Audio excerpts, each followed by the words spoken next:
말씀과 기도의 능력이 나타나는 것이니까 감사합니다. 오늘 말씀은 여러분 잘 아시는 출애굽기 17장에 있는 말씀으로 제목은 반석을 치라 하는 말씀으로 함께 은혜를 나누고자 합니다.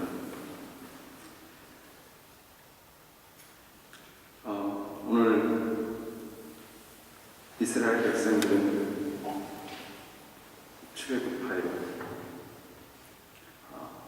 하나님의 인도하심을 받아서 이제 그 가나안 땅을 향하여서 가는 길입니다. 광야에 이르게 돼서 그들은 여러 가지 고난을 당하는데 오늘 두 번째로 겪는 물 때문에 얽힌 그 고난 이야기입니다. 하나님의 말씀대로, 하나님의 명령대로 신 광야를 떠나서 르기드이라는 곳에 장막을 쳤습니다. 그런데 백성들이 마실 물이 없었습니다. 물이 없다. 이 없다라는 말은 소망이 없다라는 말과 같습니다. 존재의 의미를 찾을 수 없는, 그러니까 아주 절망할 때 쓰는 단어가 이 없다라는 말입니다. 동행이라는 프로에 쪽방에 사는 가족 이야기를 보았습니다. 아빠는 실직하고 엄마는 교통사고 후유증을 가지고 있지만 두 아이의 엄마로서 생계를 책임지는 이야기였습니다. 아빠는 직장을 찾아도 찾을 수 없는 절망, 빚독촉에 시달리는 이 가정, 엄마도 폐지를 주어서 생활을 연명합니다. 하루하루. 그런데 폐지를 줄 리어커가 없어요. 그래서 손으로 줍습니다. 그래서 폐지를 줍는 한계가 있습니다. 왜냐하면 다른 사람들처럼 리어커가 없기 때문입니다. 아이는 유치원을 갔는데 머리에 곰팡이가 있다고 쫓겨나서 유치원을 다니지 못합니다. 머리에 이가 있다고. 집에는 곰팡이가 가득하여서 아마 거기에서 이가 생겼을 거라고 하는 이야기를 들었습니다. 엄마는 하루 그 주는 폐지를 팔아서 몇백 원, 많게는 몇천 원을 가지고 하루에 가족 식사를 준비합니다. 3,000원에 캔도 살 수 없어 달걀을 찍고 가는 모습. 아이들은 그 반찬 없는 밥을 기하면서 좋아합니다. 엄마는 그 아이들을 보면서 눈물을 흘립니다. 그러면서 하는 말이 죽고 싶다, 이런 이야기를 했습니다. 절망이죠. 이렇듯 우리 사회 현실에 절망하는 사람들이 얼마나 많이 있는지 모릅니다. 그런데 이 절망을 믿는 사람들도 예의 없이 경험한다는 것입니다. 오늘 저희가 읽은 이스라엘 백성도 이 절망에 마주치는 것입니다. 이스라엘 백성들이 첫 번째 물 때문에 힘들어할 때가 마라라는 곳입니다. 출애굽에서 정말 하나님께서 구원해 주셔서 제일 먼저 이 광야를 지나가는데 어려움이 뭐냐면 첫 번째 어려움이 바로 마라라는 거예요. 아시는 것처럼 물을 만났는데 물이 쓰다.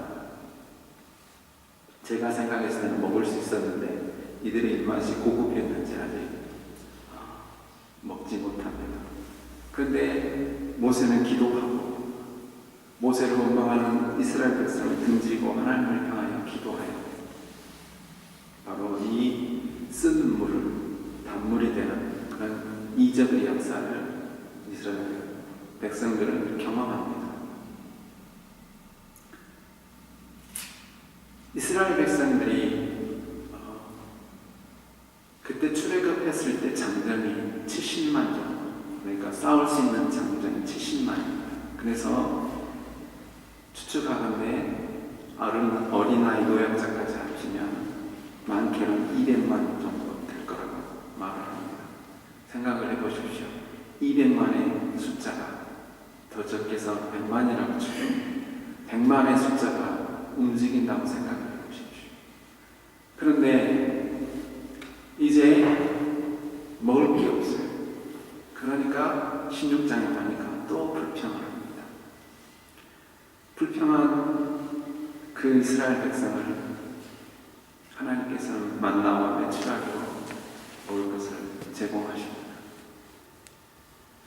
그렇게 해서 마라에서 오늘 르비딤까지는 약 200km의 거리가 됩니다. 200km를 왔는데 뭐가 없어요? 물이 없다라는 것이죠. 물이 없어요. 물이 없다라는 것은 이런 말입니다. 물이 없는데 물을 찾을 수 있는 곳도 하나도 안 보이고 또 설사 물이 있다고 하더라도 갈 수 없는 그런 몸의 상태라는 뭐 때문에요? 죽을 만큼 이 갈증 때문에. 여러분들 아마 군대 가서 경험하신 남자분들은 어느 정도 이 갈증이라는 것을 경험하셨을 것입니다. 저도 수술 때 수술하고 나니까 제일 먼저 이렇게 오는 게 목이 말랐습니다. 갈증. 견디기가 참기가 어려운 갈증. 그런데 이거하고 비교가 안 돼요. 그러니까 그 먼 거리를 이동하여서 그들이 몸도 지쳤는데 뭐예요? 물이 없다라는 것이. 그래서 다시 모세를 원망합니다.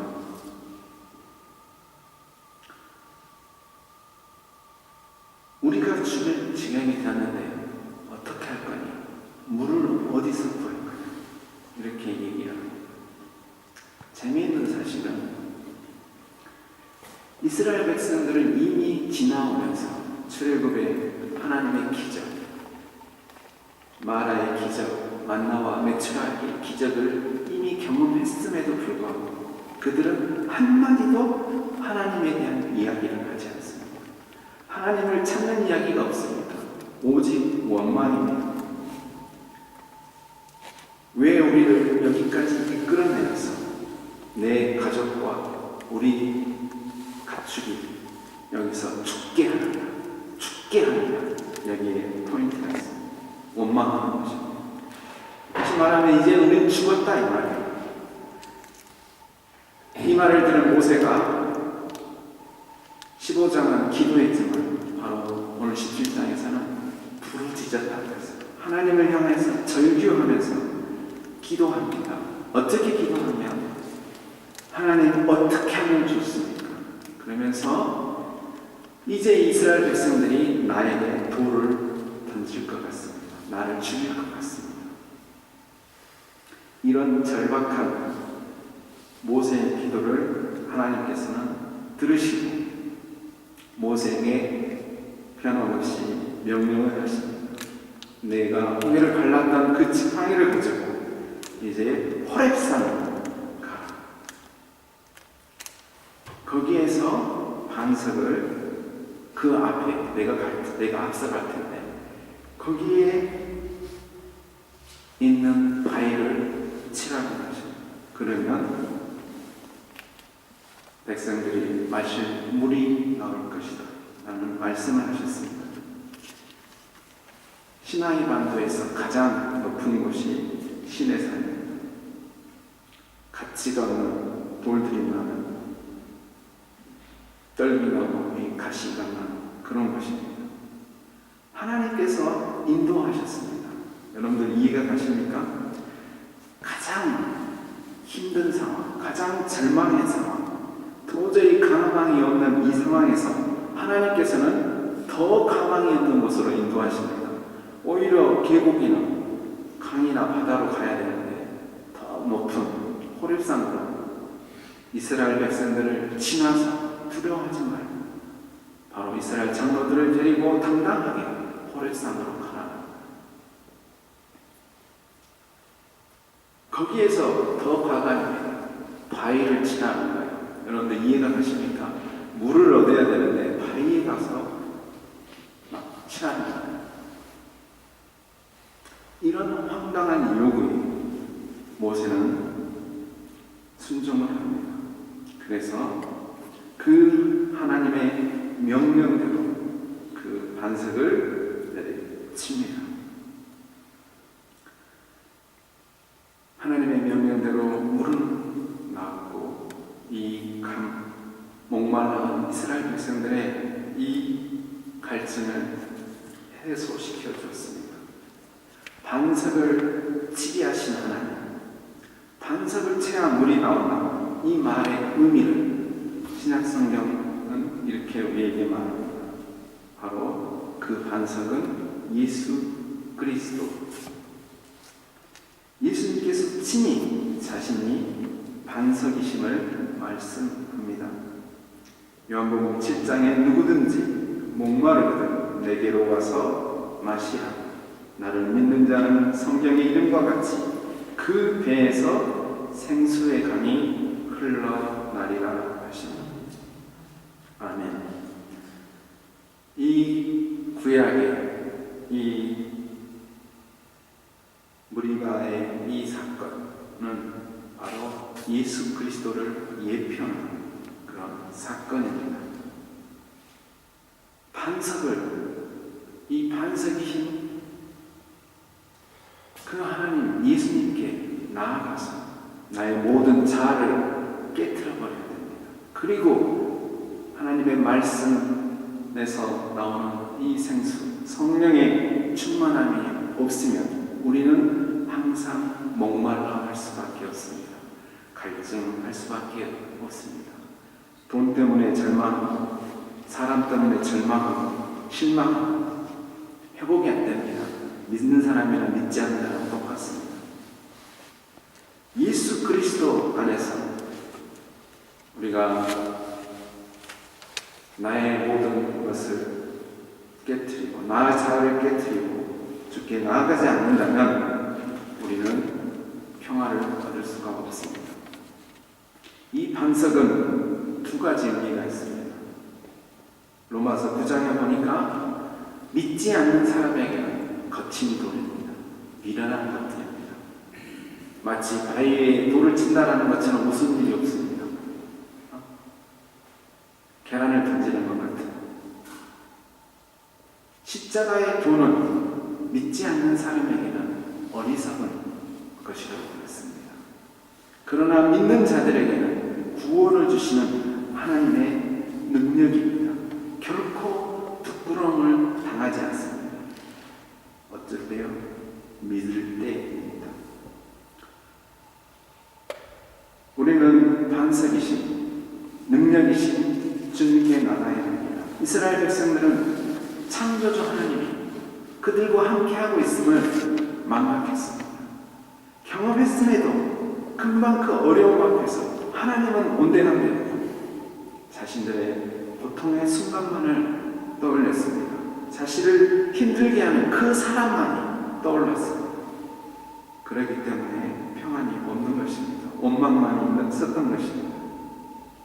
시편 기자는 61편 2절에 내 마음이 눌릴 때는 땅 끝에서 내가 부르짖으리 나보다 높은 반석으로 나를 인도하소서. 오늘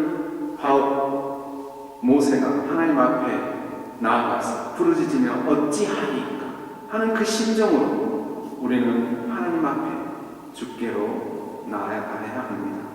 키에르케르 페고르는 믿음은 절망에 대한 완전한 해독제라고 말했습니다. 절망의 반대말은 희망이 아니라 믿음이라고 했습니다. 믿음이 있을 때 바로 우리의 이 절망의 순간이 바로 행복의 순간이 되는 것입니다. 바로 그 자리가 기쁨과 감사의 시간입니다. 바울과 신라는 감옥에서 어떻게 하면 이 감옥에서 나가게 해주십시오. 탈출만을 위해서 기도하는 것이 아니라 그곳에 임재하신 전능하신 하나님께 임재하신 하나님을 향하여서 예배하였습니다. 믿음으로 하나님을 신뢰하였습니다. 내 상황이 어떻게 되든 간에 이 상황을, 나의 아픔을, 나의 괴로움을, 나의 억울함을 하나님께서는 알고 계신다라고 믿었던 것입니다. 그 하나님께 예배하였습니다. 반석이신 그 하나님 앞에 나갈 때 우리 하나님께서 오늘 이스라엘 백성들을 마다하지 않고 이 불평하는 이 사람들을 벌하시지 아니하시고 오히려 생수로 제공을 하시면서 이들의 문제를 해결해 주셨습니다. 십자가의 보혈의 피를 자신의 몸을 깨뜨려서 죄인된 우리들을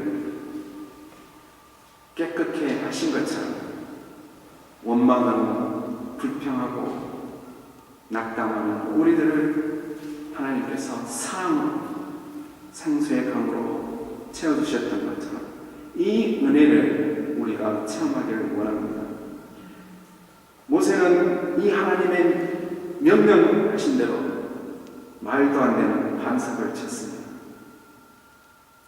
0%의 가능성도 없는 이성으로 생각했습니다.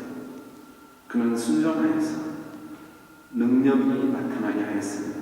모세의 능력이 아니라 하나님의 능력이 그의 순종함으로 나타난 것입니다. 마태복음 주의 말씀을 듣고 행하는 자는 반석 위에 집을 짓는 지혜로운 자라고 말씀합니다. 반대로 순종하지 않는 자는 모래 위에 집을 짓는 자와 같다고 그랬습니다. 어떤 사람입니까? 그 절망 가운데서 인생을 마치는 사람하고 똑같습니다. 그러나 하나님께 나아가 이 반석이신 주님을 의지하는 사람에게는 바로 어떤 상황이든지 그것은 하나님의 뜻을 찾는 자리이고 하나님께 영광을 돌릴 수 있는 자리인 것입니다. 요셉은 자신을 파는 그 형제들을 미워하기보다 자신을 억울하게 감옥에 가는 그 사람보다 하나님의 뜻이 어디가 있는지 항상 찾았습니다. 오늘 모세가 하나님 어찌하오리까 하는 이 물음이 우리가 말씀을 볼 때, 우리가 기도할 때 이런 물음이 있어야 됩니다. 당신이 나한테 그럴 수가 있어. 당신이 내가 이렇게 했는데 당신이 나한테 이런 대접을 할 수가 있어. 이런 말보다 이 절망의 순간, 이 낙담의 순간에 주님을 붙드시길 바랍니다. 오늘 이국종 장로님께서 전체 카톡에 기도라는 글을 올려주셨습니다. 은혜가 되어서 단어 잊지 않고 몇 가지만 말씀드리고 말씀을 마치겠습니다. 기도하는 사람은 주님과 대화하는 사람입니다. 기도하는 사람은 근심이나 걱정을 두려워하지 않습니다. 기도하는 사람은 주님을 후원자로 두는 사람입니다. 기도하는 사람은 마음이 겸손하고 온유해집니다. 기도하는 사람은 어떤 일에도 자기 뜻대로 하지 않습니다. 기도하는 사람은 어떤 어려움의 상황에서도 흔들리지 않습니다. 기도하는 사람은 주님의 말씀에 온전히 순종합니다. 기도하는 사람은 응답하실 주님을 신뢰하며 기다립니다. 기도하는 사람은 큰 소리치지 않습니다. 세상 모든 일이 주님의 손바닥 안에 있는 일이라는 것을 믿고 조용히 주님의 때를 기다립니다. 기도하는 사람은 세상이 감당치 못합니다. 기도하겠습니다. 사랑의 아버지 하나님, 죄의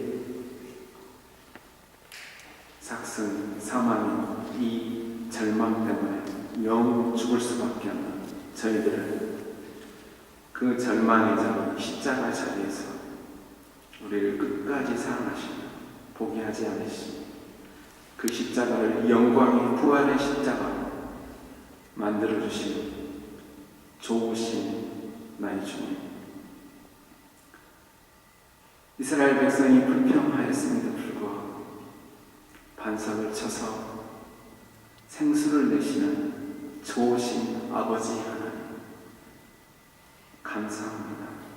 이 사랑의 주님을 우리가 매 순간 이 광야 같은 상황에 절망의 환경이 이어지고 이어지는 이 상황 속에서 살아가지만 언제나 주님을 신뢰하며 주님을 믿으며 주의 뜻을 기다리는 온전한 믿음의 사람이 되게 하시고 그 반석 앞에 우리의 교만, 우리의 자아를 깨트리며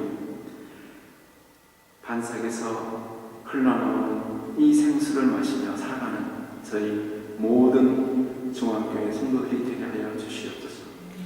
감사합니다. 예수님의 이름으로 기도했습니다. 아멘.